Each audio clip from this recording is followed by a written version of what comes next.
નમસ્કાર વિદ્યાર્થી મિત્રો, હું કેતન મોલિયા તપોવન સાયન્સ એકેડમીમાં આપનું હાર્દિક સ્વાગત કરું છું. હવે આપણે 11 સાયન્સ ફિઝિક્સ ચેપ્ટર 7 કણોના તંત્રો અને ચાક ગતિમાં આગળ અભ્યાસ કરીશું. ચલો નેક્સ્ટ પોઈન્ટ છે, એમાં આપણે એક નોંધ તૈયાર કરવાની છે. રેખીય પ્રવેગ અને કોણીય પ્રવેગ વચ્ચેનો સંબંધ.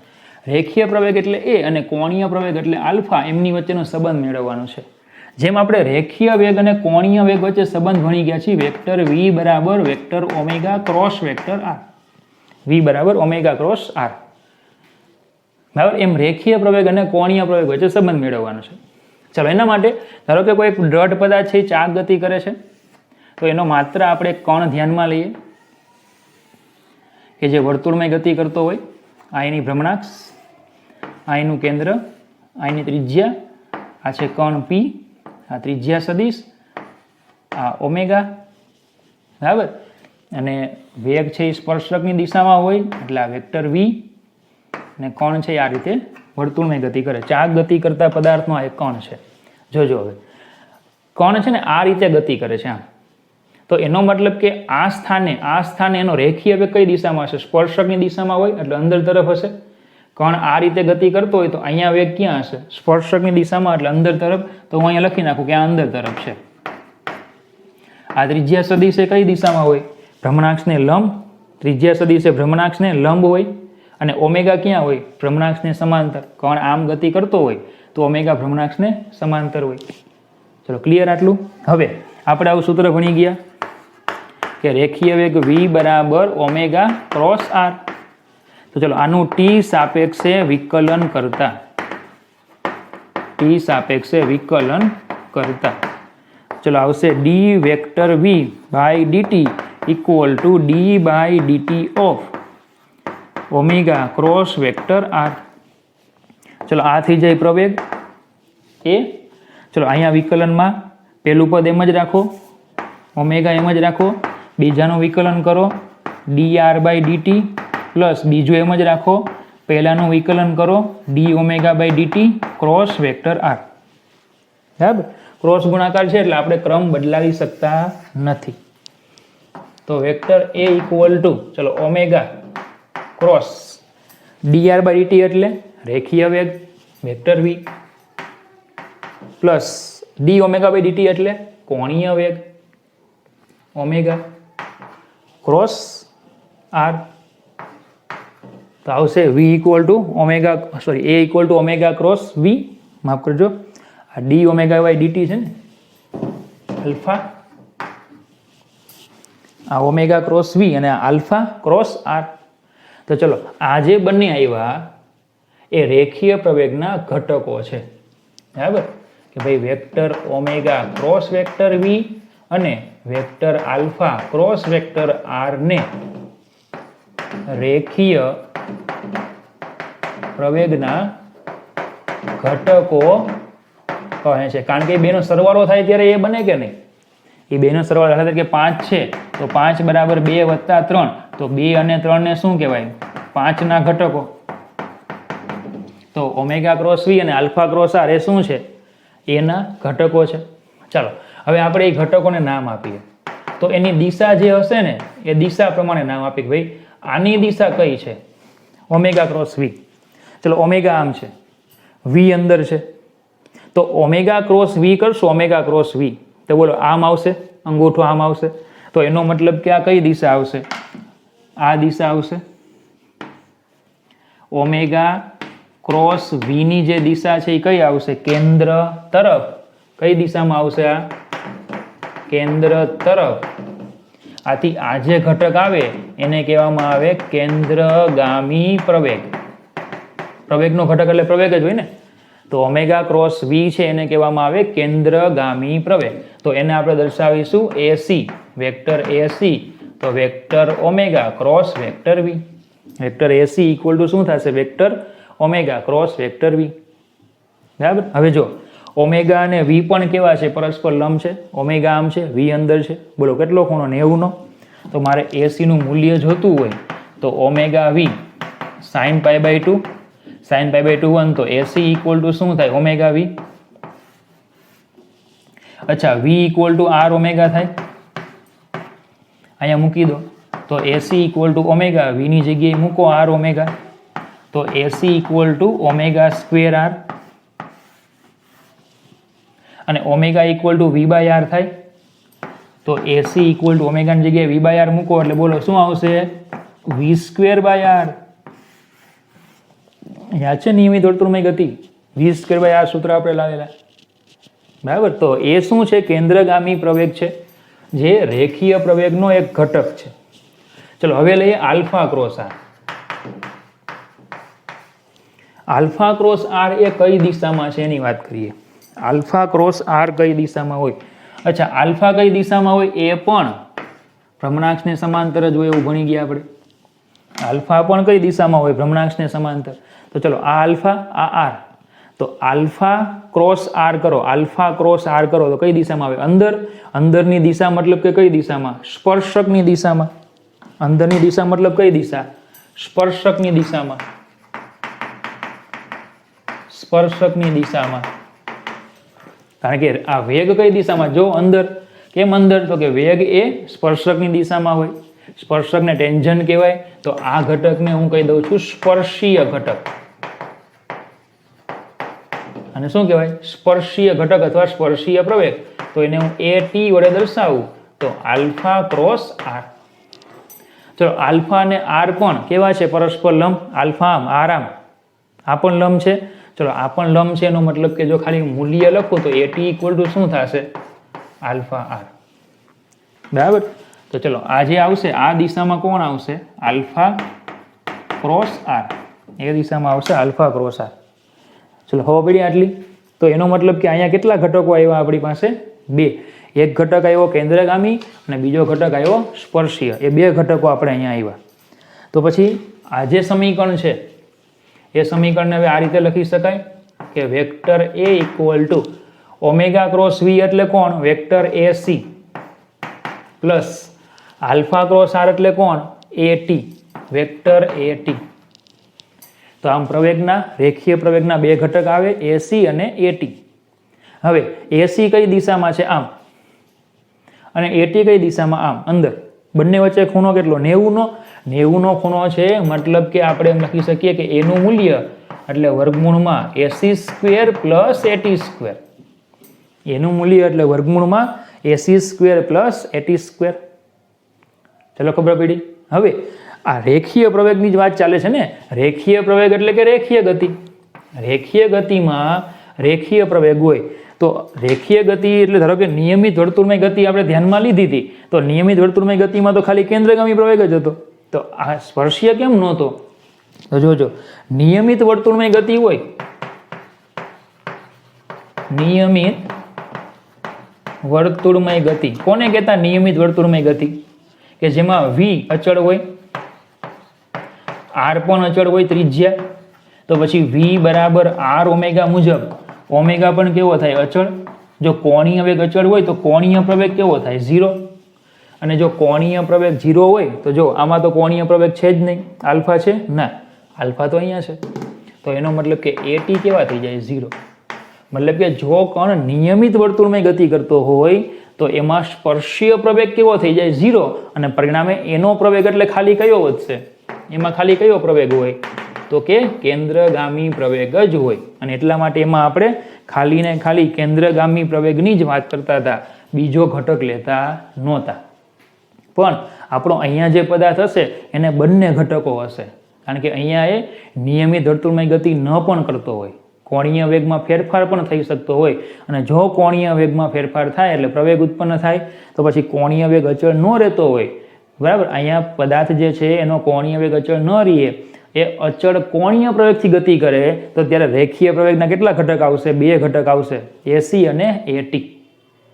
હોબડી. તો આ નોંધ એટલા માટે કરાવી કારણ કે આ જે સૂત્ર છે એનો આપણને એક દાખલો આપ્યો છે, AT equal to alpha R. અને એ સૂત્ર આપણી બુકમાં ક્યાંય આપ્યું નથી, બરાબર. તો સારું છે કે આ રેખીય પ્રવેગ અને કોણીય પ્રવેગ એમની વચ્ચેનો સંબંધ. હવે તમને એમ થાય કે રેખીય પ્રવેગ અને કોણીય પ્રવેગનો સંબંધ કયો? તો કે આ રેખીય પ્રવેગ અને કોણીય પ્રવેગનો સંબંધ A equal to omega cross V plus alpha cross R. બરાબર, એ સંબંધનું સૂત્ર અને પછી એનું આપણે જે આખું બરાબર ડિસેક્શન આખું કર્યું આખું બરાબર. ચલો ખ્યાલ આવી ગયો આખો. તો AT equal to alpha R એ સૂત્ર તમારે તૈયાર કરવાનું છે, લગભગ તો કંઈ ભૂલાતું નથી બરાબર. ચાલો સ્વાધ્યાયનો 7.14 3 કિલોગ્રામ દળ અને 40 સેમી ત્રિજ્યા.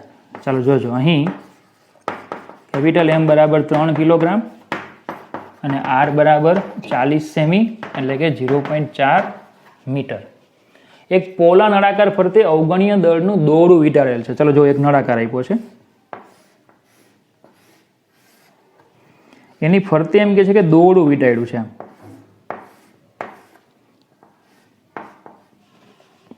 જો આ દોરડાને 30 ન્યૂટન બળથી ખેંચવામાં આવે એટલે કે અહીંયા એફ 30 ન્યૂટન બળથી આ દોરડાને ખેંચવાનું, આને ખેંચશો એટલે શું થાય, નળાકાર જે છે એની અક્ષને અનુલક્ષીને શું કરશે, આમ ભ્રમણ કરશે. દાખલા તરીકે આ નળાકાર છે તો એ શું કરશે, આમ ભ્રમણ કરશે. નળાકારનો કોણીય પ્રવેગ કેટલો હશે એ ગોતવાનો આપણે. નળાકારનો શું ગોતવાનો, કોણીય પ્રવેગ એટલે કે આલ્ફા. દોરડાનો રેખીય પ્રવેગ કેટલો હશે, જે દોરડું છે એ દોરડાનો રેખીય પ્રવેગ કેટલો હશે એ ગોતવાનો. તો ચલો આને તમે અહીંયાથી જુઓ તો શું દેખાશે, એક વર્તુળ દેખાય, એક વર્તુળ દેખાય. આમ દોરડું આપણે અહીંયા બળ લગાડ્યું 30 ન્યૂટન, આ એની ત્રિજ્યા થાય આર, આ ભ્રમણાક્ષ થઈ જાય. તો પહેલાં તો હું છે ને જડત્વની ચાક માત્રા ગોતી લઉં. ચલો પોળો નળાકાર આપ્યો છે તો આવશે એમ આર સ્ક્વેર. તો આઈ બરાબર m3 અને આર સ્ક્વેર એટલે 0.4 તો જડત્વની ચાક માત્રા અહીંયા થઈ જશે 0.48 કિલોગ્રામ મીટર સ્ક્વેર. ચલો હવે આલ્ફા ગણીએ. સમજો કે હવે ટોર્ક ઇક્વલ ટુ બોલો આઈ આલ્ફા થાય, અહીં આલ્ફા આવે. ટોર્ક એટલે આ ભ્રમણાક્ષ છે તો બળ ગુણ્યા લંબ અંતર એફ આર લંબ એવું લઈ શકાય. તો એફ ગુણ્યા આર લઈ શકાય. કયું સૂત્ર, એફ આર લંબ. આવું સૂત્ર ભણ્યા કે નહીં આપણે, ટોર્ક બરાબર એફ ભ્રમણાક્ષનું ઉગમ બિંદુથી લંબ અંતર, સોરી માફ કરજો, બળની કાર્યરેખાનું ઉગમ બિંદુથી લંબ અંતર. તો એફ આર લંબ, તો આર લંબ એટલે ત્રિજ્યા R equal to I alpha.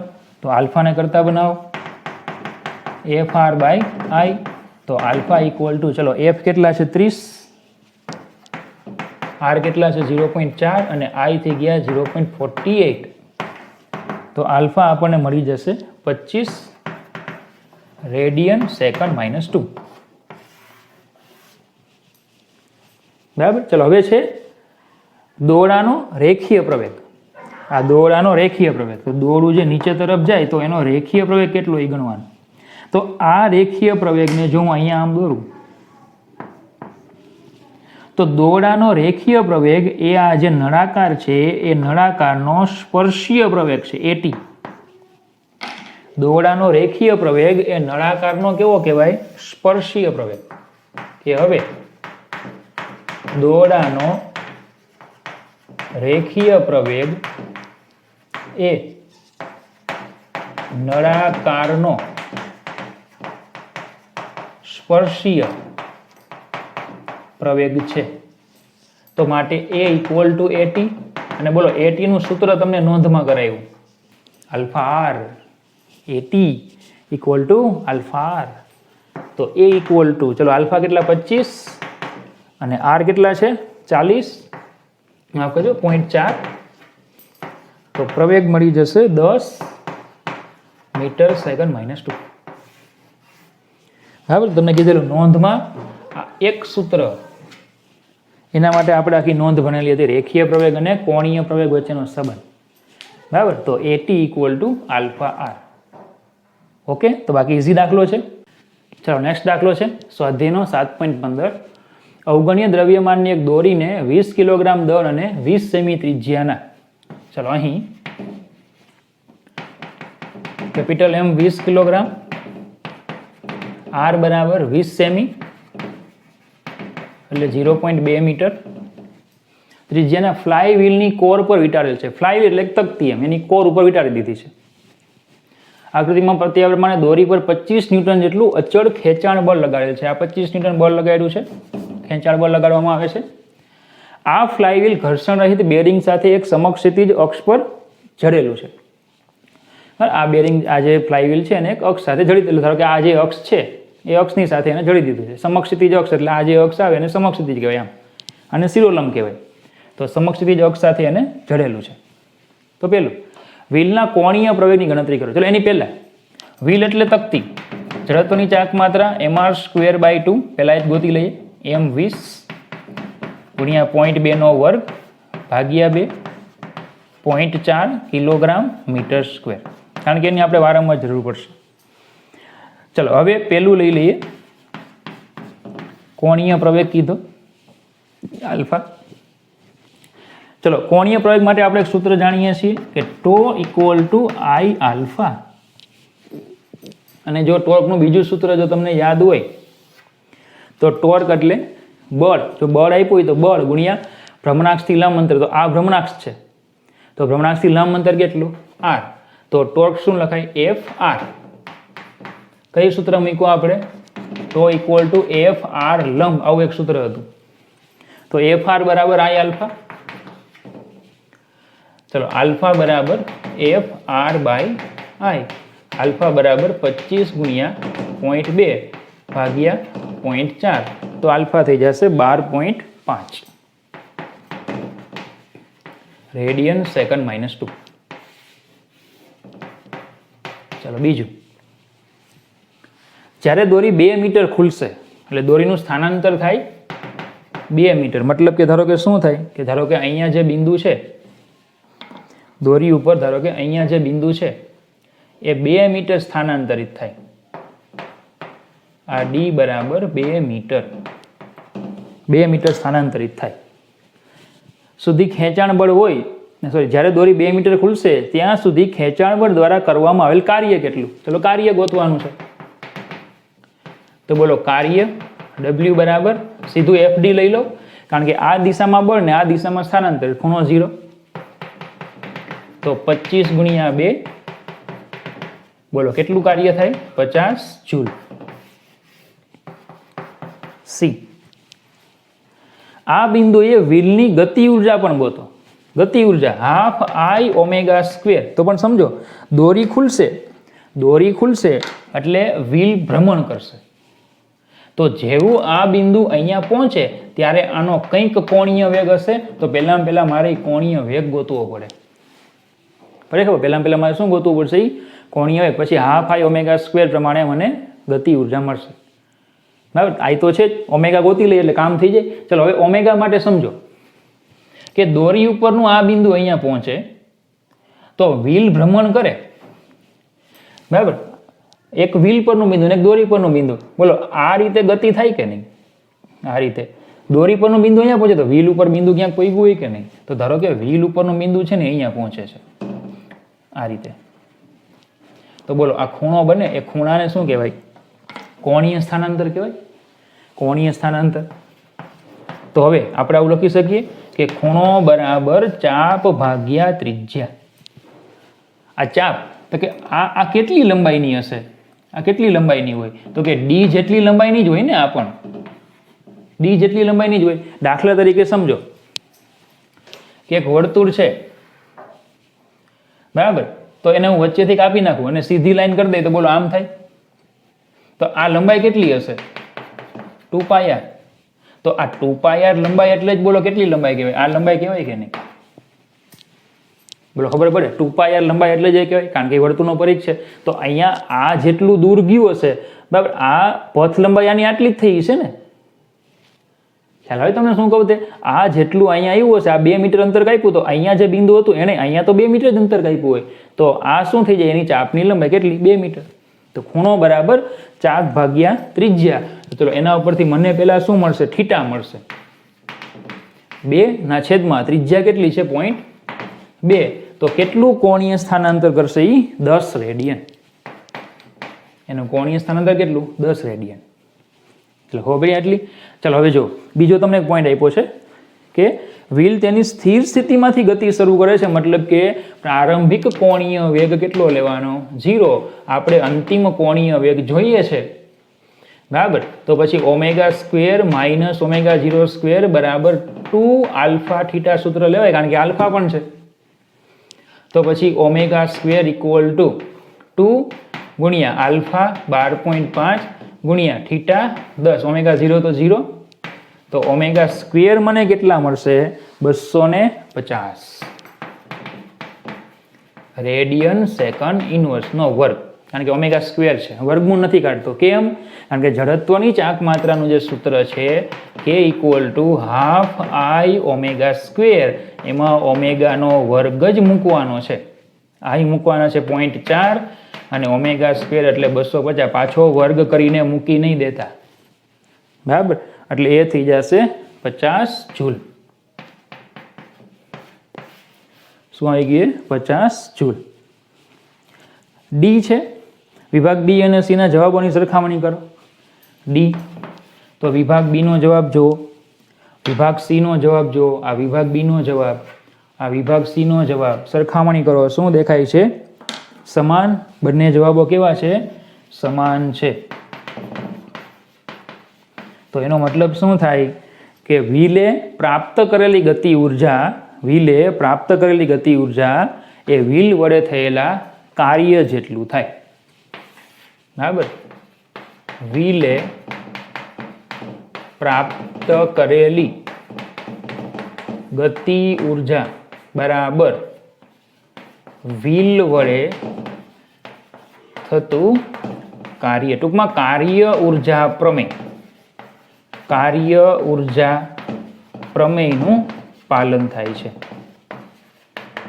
કેમ કાર્ય ઉર્જા પ્રમેયનું પાલન થયું? કારણ કે આપણે કીધેલું ઘર્ષણ રહિત ફરી શકે છે, એવું આપણે વાક્ય આપ્યું હતું કે જે છે એ ઘર્ષણ રહિત ફરી શકે છે. ઘર્ષણ રહિત કેવું થતું હોય? ફરી શકતું હોય, બરાબર. તો જો અહીંયા વાક્ય આપણે હતું સમર્સિત અક્ષ પર જોડેલ છે ઘર્ષણ રહિત, બરાબર. તો કાર્ય ઉર્જા પ્રમેયનું અહીંયા પાલન થાય, ખબર પડે. તો આઈ થિંક 4 માર્ક્સમાં પૂછાય એવો દાખલો છે. 3 જવાબ મેળવવાના છે. આલ્ફા મેળવવાનો છે, ઓમેગા મેળવવાનો છે અને કે મેળવવાનો છે. કે માટે આ ગણતરી પ્રારંભમાં કરવી પડે, ઓમેગા ગોતવો પડે અને ઓમેગા માટે આપણે થીટા ગોતવું પડે. અને આ ખાસ તમને કીધું તે આનું સ્થાનાંતર અહીંયા સુધી થાય તો આનું કોણીય સ્થાનાંતર અહીંયા સુધી થાય, એટલે કે આ લંબાઈ અને આ લંબાઈ બંને કેવી થાય? સમાન જ થાય. ઓકે, તો આશા રાખો ખ્યાલ આવી ગયો હશે. ઓકે, ચલો સ્વાધ્યાયનો 7.15. એક રોટરને 200 રેડિયન પર સેકન્ડ, એટલે ઓમેગા આપ્યું છે તમને 200 રેડિયન સેકન્ડ ઇનવર્સ. એક સમાન કોણીય ઝડપ મેળવવા માટે engine 180 newton into metre torque પ્રસ્થાપિત કરવું છે, ટોર્ક પ્રસ્થાપિત કરે છે. તો ટોર્ક આપ્યું 180 ન્યૂટન ઇન્ટુ મીટર. આ માટે એન્જિન કેટલો પાવર આવશ્યક છે, એટલે એન્જિન માટે કેટલો પાવર જરૂરી છે, તો એ પાવરની આપણે ગણતરી કરવાની. તો બહુ સહેલું થઈ ગયું. P બરાબર તો ઓમેગા, સૂત્ર ભણી ગયા છીએ આપણે. તો 180 ગુણ્યા 2000, તો 36,000 વોટ. 3 મીંડા કાઢો તો 36 કિલો વોટ. તો આ તો દાખલો નહીં પણ નાની મસ્તી દાખલી થઈ ગઈ. 36 કિલો વોટ દાખલી જવાબ, બરાબર. ચલો નેક્સ્ટ દાખલો છે સ્વાધ્યાયનો 7.11. સમાન દળ અને સમાન ત્રિજ્યા, સમાન દળ સમાન ત્રિજ્યા ધરાવતા એક પોલા નળાકાર અને ઘન ગોળો, એક પોલા નળાકાર લેવાનો, ઘન ગોળો લેવાનો, સમાન મૂલ્યનું ટોર્ક લાગુ પાડેલ છે. ચલો પેલા તો બંને પર લાગતા ટોર્કનું મૂલ્ય સમાન છે માટે τ1 બરાબર τ2. ચલો ટોનું સૂત્ર શું છે? I alpha. તો I1 આલ્ફા 1 બરાબર I2 આલ્ફા 2. I1 આલ્ફા 1 બરાબર I2 આલ્ફા 2. ક્લિયર આટલું? નળાકાર તેના પ્રમાણભૂત સમમિત અક્ષને અનુલક્ષીને ચાક ગતિ કરે છે અને ગોળો એ તેના કેન્દ્રમાંથી પસાર થતી અક્ષને અનુલક્ષીને ચાક ગતિ કરવા માટે મુક્ત છે. આપેલ સમય એટલે કે બંનેને સમાન સમય માટે ગતિ કરાવવાની. બંનેમાંથી કોણ વધુ કોણીય ઝડપ પ્રાપ્ત કરે, એટલે ઓમેગા કોના વધારે છે. તો સમજો કે પ્રારંભમાં ઓમેગા 0 તો 0, બંને સ્થિર. સમાન સમય સુધી ગતિ કરાવડાવીએ, ટોર્ક સમાન છે, ધારો કે બંનેમાં એક સમાન કોણીય પ્રવેગ ઉત્પન્ન થાય તો પછી ઓમેગા બરાબર ઓમેગા 0 વત્તા આલ્ફા ટી પ્રમાણે ઓમેગા બરાબર આલ્ફા ટી, તો આલ્ફા શું લખાય? Omega upon T. હવે આલ્ફા 1 લખવું હોય તો ઓમેગા 1/t અને આલ્ફા 2 લખવું હોય તો ઓમેગા 2/t. કેમ? કારણ કે ટી તો સમાન છે અને ઓમેગા તો કીધું ને આપણે, કોણ વધુ કોણીય ઝડપ પ્રાપ્ત કરે તો ઓમેગા તો બંનેમાં અલગ અલગ હશે. તો ઓમેગા અલગ અલગ છે એટલે આલ્ફા બેના કેવા હશે? અલગ અલગ હશે. બરાબર.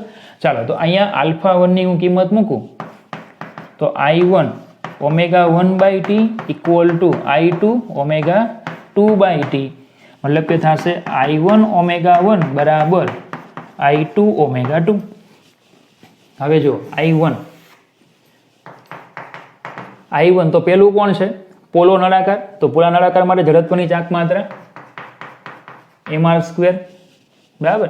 અને બીજો છે ઘન ગોળો, તો ઘન ગોળા માટે 2/5mr².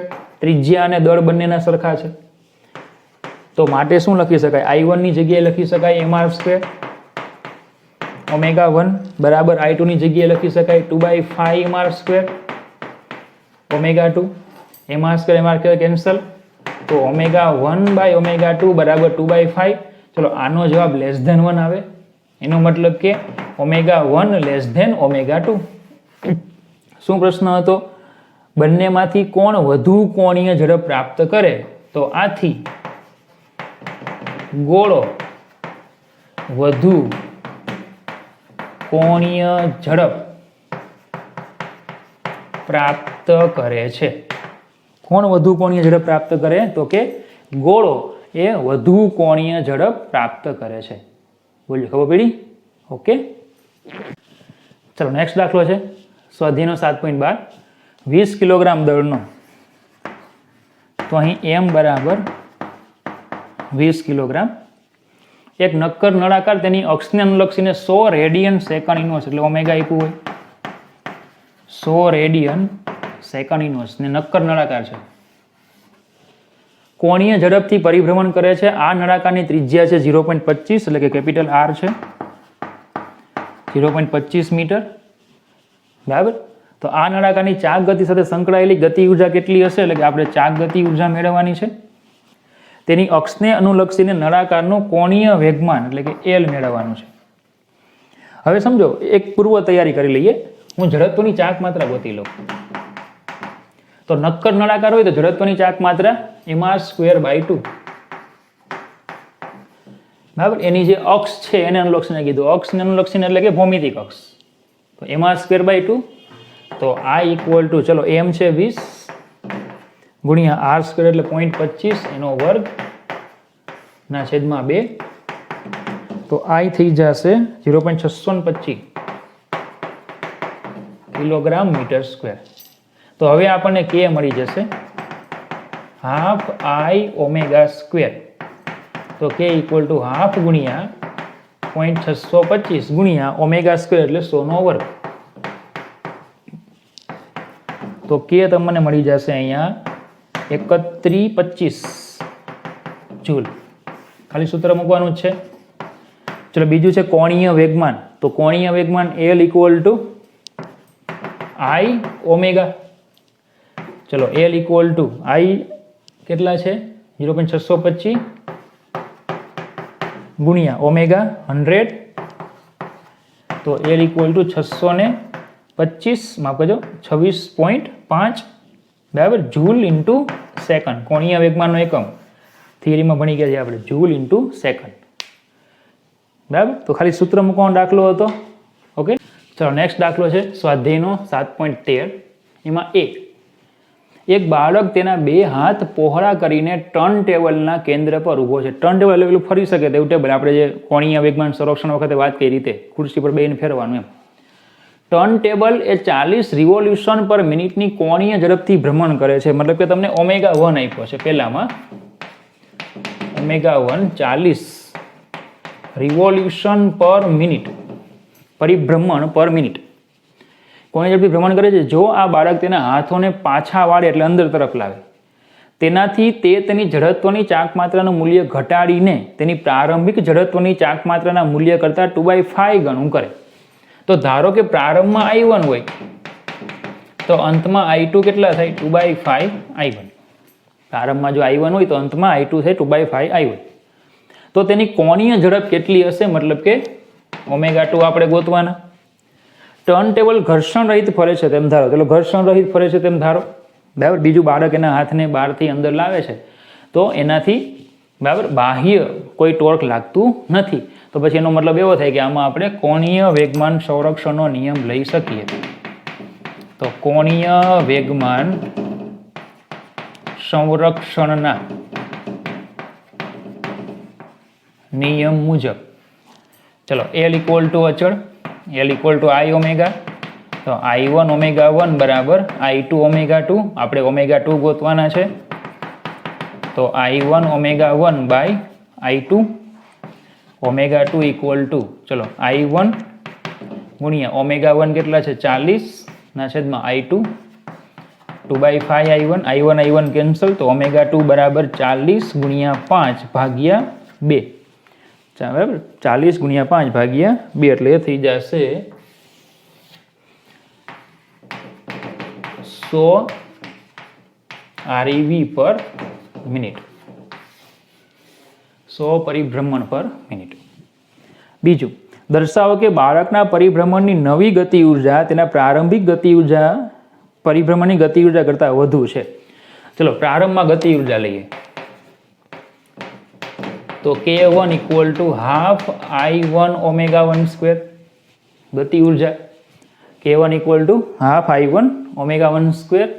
ચલો K1 = half I1 ω1 આપણી પાસે છે 40, તો 40 નો વર્ગ એટલે K1 એટલે 1600 ભાગ્યા 2 એટલે એ થઈ જશે 800 I1 તથા K2 = half I2 ω2². તો K2 = half I2 કેટલા આપ્યા છે? 2/5 I1 અને ω2 લાવ્યા 100 એનો વર્ગ. તો K2 તમને અહીંયા મળી જશે 2000 I1. તો માટે સ્પષ્ટ છે કે, શું સ્પષ્ટ છે? આ 800 I1, આ 2000 I1, તો K2 is greater than K1. થઈ ગયું. દર્શાવો કે બાળકના પરિભ્રમણની નવી ગતિ ઉર્જા તેના પરિભ્રમણની પ્રારંભિક ગતિ ઉર્જા કરતાં વધુ છે. થઈ ગયું. ગતિ ઉર્જામાં થતો વધારો તમે કેવી રીતે સમજાવશો? અરે ભાઈ, આ ગતિ ઉર્જામાં વધારો થયો કેમ? ગતિ ઉર્જામાં વધારો ક્યાં થયો? શું કામ થયું એમ? તો અહીં બાળકની આંતરિક ઉર્જાનું ગતિ ઉર્જામાં રૂપાંતરણ થવાથી